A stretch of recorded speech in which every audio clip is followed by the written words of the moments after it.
नमस्कार। आप सभी का स्वागत है फोटो आरटीओ में और मैं सचिन बोर। मेरा लास्ट जो एक टॉपिक था कि क्या आपने बैकअप प्लान रेडी किया है, यही टॉपिक को मैं आगे लेकर जाना चाहता हूँ। जो भी मेरे वेडिंग फोटोग्राफर दोस्त है या फोटोग्राफी इंडस्ट्री के सभी जो मेरे दोस्त हैं, उनके लिए ये आज का जो टॉपिक है ये कंप्लीट सुनना बहुत ज़्यादा जरूरी है, क्योंकि हम लोग अपने आप को बेहतर तो करते जा रहे हैं, वो बेहतर हम लोग अपने स्किल में कर रहे हैं, अपने काम में कर रहे हैं, लेकिन क्या हम अपने बिजनेस के अकॉर्डिंग अपने खुद को बेहतर करके जा रहे हैं? ये क्वेश्चन खुद से करना होगा। ये क्वेश्चन इसलिए हमें करना है क्योंकि देखिए, सब हो सकता है, लेकिन हमारी फाइनेंशियल जो सिचुएशन है, उसका जो कंडीशन है, उसकी जो स्ट्रेटेजीज बनानी है बिजनेस वाइज, वो हमें प्रॉपर तरीके से बनाना बहुत ज्यादा जरूरी है। दोस्तों, हम लोग कई सालों से फोटोग्राफी करते आते हैं और जब कोई मुश्किल आती है, जब कोई डाउनफॉल होता है या जब हमारा बिजनेस थोड़ा सा रुक सा जाता है, तो हमारे पास लिटरली लॉकडाउन की जैसी सिचुएशन हो जाती है। और इसलिए लास्ट सेशन में भी मैंने लॉकडाउन ये वर्ड यूज किया था, क्योंकि कोई भी एक्सीडेंट हमें लॉकडाउन तक लेके जा सकता है। अब उसी के अकॉर्डिंग ये जो बैकअप प्लान के बारे में मैंने बात किया था, वो बैकअप प्लान मुझे जो कहना है ये है आपका मनी या फिर फाइनेंशियल बैकअप प्लान, कि हमें कुछ फाइनेंशियल ऐसे इस तरीके से वर्कआउट करना होगा कि जो हमें अपने आप को स्टेबिलिटी दे। एक फाइनेंशियल स्टेबिलिटी बहुत ज्यादा जरूरी होती है, और अगर कुछ वर्कआउट करने जाए तो सबसे इंपॉर्टेंट यहां पर पॉइंट आता है कि build a financial stability, right. ये स्टेबिलिटी भी है और एक सेफ्टी भी है कि हमें अपनी फाइनेंशियल जो सेफ्टी है ये बिल्ड करनी होगी, उसी के लिए बैकअप प्लान करना होगा। अब ये बैकअप प्लान क्या होता है, यही मैं आज आपको समझाने वाला हूं। शायद थोड़ा सा बोरिंग लगेगा, लेकिन देखो बहुत इंपॉर्टेंट है, क्योंकि हम लाइटिंग सीख रहे हैं, हम लोग कैमरा की सेटिंग सीख रहे हैं, हमें टेक्निकल नॉलेज कैमरा के रिलेटेड लेना है, फोटोग्राफी में बेहतर बनना है। लेकिन दोस्तों, ये सब करते करते हमें बिजनेस भी तो अच्छा करना होगा, हमें अपने पास जो इनकम होता है उसका भी तो प्लानिंग करना जरूरी है। और ये सब में इंपॉर्टेंट है जो कि आप पैकेज जब बनाते हो तो वो पैकेज किस तरीके से बनाते हो, ये पैकेज कैसे बनाना है, ये टॉपिक भी मैं आगे लेके आऊंगा। लेकिन आज का टॉपिक है बैकअप प्लान, राइट। बैकअप मतलब आप इतना तो इजी लैंग्वेज जानते हैं कि हम किसी भी चीज में देखो मुझे क्या बैकअप है वो देखते हैं। अब मैं बहुत सिंपल से ये सब करता हूं, क्योंकि मैं कोई फाइनेंशियल एडवाइजर नहीं हूं, ना कि उसमें मेरा बहुत ज्यादा नॉलेज है। लेकिन हम जो फैमिली है वो लास्ट 42 ईयर्स से फोटोग्राफी बिजनेस में है। मेरे पिताजी ने ये प्रोफेशन आगे लेते हुए हम खुद उसमें एंटर किए, हमारे भाई उसमें एंटर किए, मेरा पूरा फैमिली फोटोग्राफी में ही काम करते हैं। तो ये सब करते करते कई बार हम लोग अपना प्लानिंग करते हैं, हमें हमारा बैकअप प्लान करते हैं, हमारे पास कितने पैसे हैं, कितना इनकम हो रहा है, उसके अकॉर्डिंग हमारे एक्सपेंसेस कितने हैं, और ये सब करते हैं। तो वही मैं आपके साथ शेयर करने वाला हूं। शायद ऐसा हो सकता है कि मैं जो भी बात करूं ये बहुत सिंपल और बहुत ही मतलब ऊपर ऊपर की रहेगी, उसके डेप्थ में शायद मैं जा नहीं पाऊं, लेकिन अपने फोटोग्राफर्स के लिए इतना भी अगर मैं कर पाऊं तो मैं ये बहुत अच्छा मानता हूं। दोस्तों, हम लोग उसके लिए फाइनेंशियल एडवाइजर बुलाएंगे, या फिर हमारे जो सीए होते हैं उनके साथ हम लोग डिस्कशन कर सकते हैं कि हमें बिजनेस करते करते अपने बैकअप प्लान को कैसे रेडी करना है। तो सुनिए बैकअप प्लान क्या होता है। दोस्तों, बैकअप प्लान मेरे लिए जो है, मैं जो करता हूं वही आपके साथ शेयर करता हूं, कि कोई भी हम लोग जो इनकम करते हैं, कोई भी असाइनमेंट करते हैं, तो उससे जो हमें पैसा मिलता है, उससे जो हम लोग एक अमाउंट जो जमा करते हैं, उसमें से कुछ परसेंटेज अमाउंट हम लोग साइड में रखनी चाहिए। वो चाहिए तो आप दूसरे अकाउंट में आप ये कर सकते हो। उसके लिए जरूरी है आपका करंट अकाउंट होना भी। बिजनेस के लिए आप करंट अकाउंट ओपन नहीं किया तो पहले करंट अकाउंट ओपन कर लीजिए, और करंट अकाउंट से कुछ परसेंटेज की अमाउंट आप आपके सेविंग अकाउंट में रख सकते हैं। उसको हाथ नहीं लगाना है। कुछ परसेंटेज अमाउंट, अगर एक एग्जांपल के तौर पे अगर मैं बताते जाऊं, तो सपोज अगर आप पर असाइनमेंट आपका ₹1000 हो सकता है, ₹2000, ₹3000, ₹5000, ₹10,000, डिपेंड ऑन योर इनकम, कि आपका इनकम कितना है। उतना अमाउंट पर असाइनमेंट अगर आपका साइड में जाता है, जिसे आप बिल्कुल हाथ नहीं लगाओगे, यूज नहीं करोगे, वो सिर्फ आपके बैकअप के लिए रहेगा, तो ये अमाउंट आपको अब इकट्ठा करना स्टार्ट करना है, उसका बैकअप करना स्टार्ट करना है। कुछ अमाउंट आपको बैकअप के लिए रखनी है। ये बैकअप क्या हो सकता है?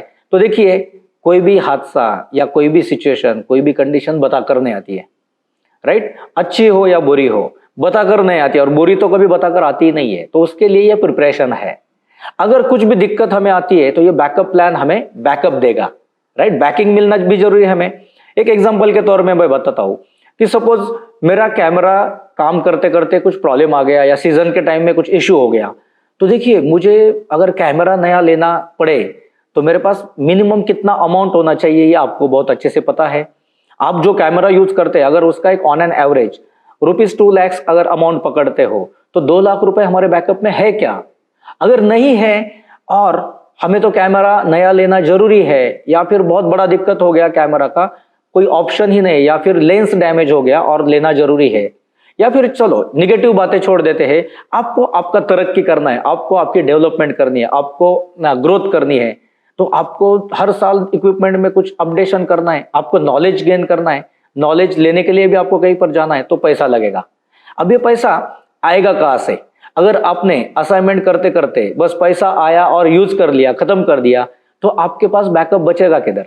इसीलिए ये कुछ परसेंटेज अमाउंट आपको साइड में रखनी है, दूसरे अकाउंट में ट्रांसफर करके रखनी है, जिसको आपको हाथ नहीं लगाना है। तो फिर से मैं एक एग्जांपल दे दूंगा। अगर एक महीने में आप सपोज 1 लाख रुपए का बिजनेस करते हो और उसमें से अगर आपको लगता है कि ₹5,000 आप बैकअप प्लान में रखना चाहते हो, तो आप रख दीजिए। अब ये 5,000 एक महीने का साइड में जाएगा, आप कितना भी रख सकते हैं, मैं जस्ट छोटा सा एग्जांपल बताया हूं ताकि वो सबको समझ में आए। तो अगर ये ₹5,000 पर मंथ आप साइड में रखते हो, तो उसका एक साल में ₹60,000 बन जाएगा। दोस्तों, ₹60,000 आपने सेविंग किया है, लेकिन ये बैकअप प्लान के लिए किया है। ये बाकी जगह पे आपको यूज नहीं करना है। बाकी एक्सपेंसेस के लिए आपको इस 60,000 का यूज नहीं करना है। ये सिर्फ बैकअप प्लान ही रहेगा, जहां पर आपको आपके बिजनेस के अकॉर्डिंग कुछ दिक्कतें आती है या फिर कुछ इन्वेस्टमेंट्स करनी है तो ही उसका यूज करना है। शायद ऐसा भी हो सकता है कि आप, जो मैंने लास्ट टॉपिक में बताया था, कि शायद आप कुछ दिक्कत में आ गए, या फिर मैं चलते चलते गिर गया और मेरा हाथ फ्रैक्चर हो गया, तो शायद मैं 1 या 2 महीने काम नहीं कर पाया, तो भी मुझे ये बैकअप प्लान बैकअप देना चाहिए, ताकि हमें वो जो टेंस रहता है, फाइनेंशियल टेंस, वो नहीं आएगा और हम बहुत आसानी से इसको भी आगे लेके जाएंगे। इसको प्रिपरेशन में है, इसलिए हम लोग प्रॉपर उसका सामना कर पाएंगे। दोस्तों, एक साल में अगर ₹60,000 एक एग्जाम्पल के तौर में मैंने बताया, सोचिए समझिए कि सपोज ऊपर वाले की दुआ से आपका ये 60,000 ऐसे बच गया और नेक्स्ट ईयर भी आपने और 60,000 ऐड कर दिया, तो 2 साल का हो गया ₹1,20,000। तीसरे साल भी आपने ऐड कर लिया तो उसका होगा ₹1,80,000। देखिए, अमाउंट बढ़ते जा रहा है। अगर आपको स्मार्टली आगे जाना है तो ये एक साल का जो ₹60,000 हो गया, तो आप ऐसे जगह पे इन्वेस्ट कर सकते हो जो आपको तुरंत जब चाहिए तब निकाल सकते हो। तो फिर आप फिक्स में जो एफडी करते लोग, उसमें भी डाल सकते हो। आपको देखना है कि उसका रिटर्न्स कितना आपको मिलता है, राइट? क्योंकि अगर आप कुछ अमाउंट इन्वेस्ट करते हो तो उसके रिटर्न्स कितने मिलते हैं ये भी देखना जरूरी है। लेकिन ये जो अमाउंट है बैकअप का, इससे ज्यादा रिटर्न्स की उम्मीद नहीं है। हम ये सोचते हैं कि ये बैकअप के लिए काम आए। तो दूसरा जो स्मार्ट इन्वेस्टमेंट मैं मानता हूं, या मुझे लगता है कि ये करना चाहिए, मैं एडवाइस यहां पर दे सकता हूं, वो है गोल्ड में इन्वेस्टमेंट। अगर सपोज आपका ₹60,000 बच रहा है, मतलब आपने सेविंग कर लिया बैकअप प्लान के लिए, तो आप गोल्ड में इन्वेस्ट कर सकते हो, क्योंकि गोल्ड आपको तुरंत पैसा जब चाहिए तब रिटर्न दे सकता है, राइट? उसको क्या बोलते हैं ये सब लैंग्वेज में मुझे पता नहीं है, लेकिन मैं इतना तो जानता हूं कि पुराने जमाने से हम लोग देखते हैं कि जब कोई मुसीबत आती है तो हम क्या करते हैं, ये गोल्ड जो है वो देते हैं, उससे पैसा लेते हैं और मुसीबत को टालते हैं। हमें ऐसा नहीं करना है। हमें बैकअप प्लान के लिए पैसा साइड में रखना है। उसका गोल्ड आप लेकर रख सकते हो, क्योंकि गोल्ड का तो रेट बढ़ते जा रहा है। तो शायद ये हो सकता है कि आपका गोल्ड में इन्वेस्टमेंट हो जाए, वो और मुनाफा दे, और जब आपको पैसे की जरूरत है तब वो रिटर्न तुरंत मिले, राइट? ये मुझे लगा, मैं बहुत इसमें से एक छोटा पर्सन हूं कि मैं जो सोचता हूं वो आपके साथ शेयर कर रहा हूं। शायद ये उतना बेहतर होगा भी नहीं, आप उससे बेहतर सॉल्यूशन निकाल सकते हैं। आप आपके फाइनेंशियल एडवाइजर को या फिर सीए और या फिर और कुछ रहेंगे जो आपको बहुत अच्छा गाइड कर सकते हैं, उनको मिलिए, वो आपको सही डायरेक्शन देंगे। मैं मेरे तरीके से ये सिर्फ आपको जगाना चाहता हूं कि अगर आप बैकअप प्लान नहीं किए हो तो बैकअप प्लान स्टार्ट कीजिए।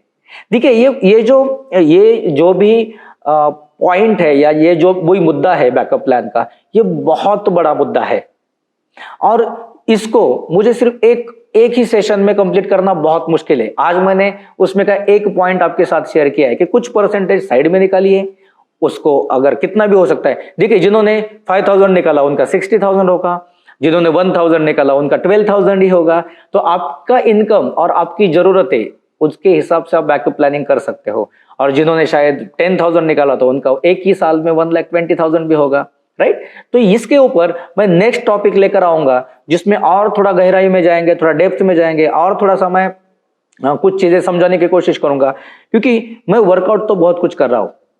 कई हमारे इंडस्ट्री में चर्चा होती है कि यार बस ये सब आ गया और कैमराज आ गए, नए नए कैमराज आ गए, इंडस्ट्री में ये हो गया, चलो छोड़ देते हैं, निगेटिव बातें छोड़ देते हैं, पॉजिटिविटी की तरफ जाते हैं और बिजनेस की तरह इसको देखते हैं। हमें अच्छा बिजनेस करना है और अच्छे बिजनेस के लिए अच्छे प्लानिंग करने जरूरी है, स्ट्रेटेजीज बनानी जरूरी है।